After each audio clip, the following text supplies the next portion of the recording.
Hey everybody, it's Christine Ernst, the Fat Ass Cancer Bitch, coming to you from the Cozy Writing Cottage here in Sandwich, Massachusetts. It is Saturday, January 18th, the last Saturday before it all goes to hell on Monday morning. But seriously, it's been going to hell for a while, right? All the old men have failed us. More on that later. I'm going to a funeral this morning. The husband of one of my oldest friends. She's planned the funeral. She's rehearsed because she's going to sing at the funeral, at her husband's funeral. She has a beautiful, beautiful voice. She's made all the picture collages. She's got all the mass cards printed. She's cleaned her house. She's dealt with family from out of town. She's done all of it. And in addition to all of it, she's also done a lot of stress baking and produced 40 dozen cookies for the crowd after the funeral. 180 chocolate chip, 180 peanut butter chip, 120 white chocolate chip with macadamia nuts. 480 cookies in all. As well as several dozen fucking blueberry muffins for her late husband's feckless family, because that's what they expect when they visit. Funerals notwithstanding. She's a fucking goddess, this woman. And my uncle, I told you about Uncle Joe last week a little. His funeral was yesterday out in Kalamazoo. My mother and my Uncle Charlie and Aunt Linda drove out to Michigan together, playing trivia and the New York Times puzzles and reminiscing for the 915 miles.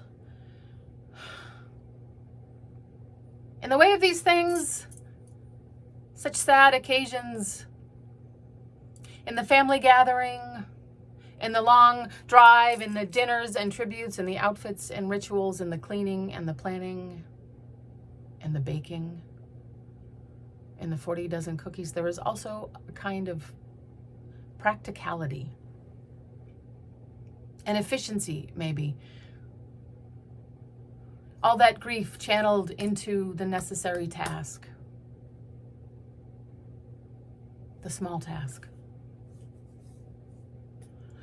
I am watching closely, for who among us will not need a hot tip or two for grieving sooner or later? It's kind of beautiful and a bit weird to get to an age where I can perceive my allotted arc of time like a great rainbow, where I can say so casually that I met someone 30 or 40 or even 50 years ago. I introduced my bestie, Becky, recently to someone. We met in 1976, I said totally without irony. Like 1976 was just a few years ago, because in my head it is just a few years ago. I'm of an age where a few years ago could mean 3 years ago or 49 years ago in 1976. I'm of the age now at 58, 59 this year, where the funerals of friend spouses of dear uncles occur with regularity. This makes me mindful. Makes me grateful. Also terrified a little. Galvanized, focused, determined. Why am I here? What am I doing with my allotted arc of time? How am I making a difference? What is my job? What more should I be doing to contribute to the common good? Also, will my house ever be clean, frankly? And in light of the shit getting very real come Monday morning, these questions are critical. Nothing like a repulsive, narcissist, abusive ex back in the White House to make your tasks seem very clear, very necessary, very small. I was in Job Lot yesterday in a long line. It's my favorite store. I've talked about Job Lot before. They're such a great store. They do so much for the community. But I was in the long line, and the clerk asked the guy ahead of me if he'd like to donate to the California wildfire victims. Because Job Lot always has a charitable cause on deck that you can easily contribute $1 or 22 at the time of purchase at the register. But the guy ahead of me snorted at the clerk's question. Victims? Victims? Fucking movie stars, he said. And then he lectured the clerk on how California should fucking burn to the ground and that they can fucking take care of their fucking own because they have more fucking money than everyone else. To his credit, and in an act far above his pay grade, the clerk, with classic clerk indifference, he was like from Central Casting, this clerk said quietly, maybe even courageously, in a clear clerk-like monotone,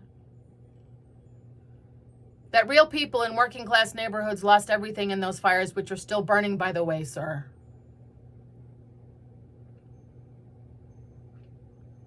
The guy, unmoved, of course, just took his bag angrily and left, flipping the clerk, or job lot in general, off as he left over his shoulder. Someone in line behind me beat me to it and said, "What a fucking dick." And we all laughed. I suspect that everyone left in that line donated $1 or $20 to the California wildfire victims. Small task. Necessary task. That's the ticket, the way through. There's a hot tip. Donate $1 or $20. Channel it in to good work. Find the good causes. Cultivate clerk-like indifference. Cultivate clerk-like courage.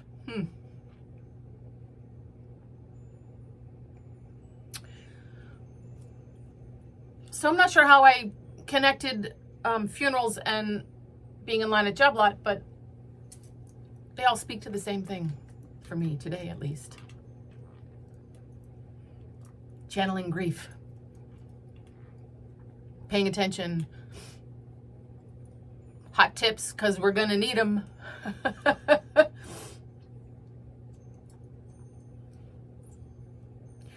Folks, I'm going to be here every Saturday for the next 4 years, so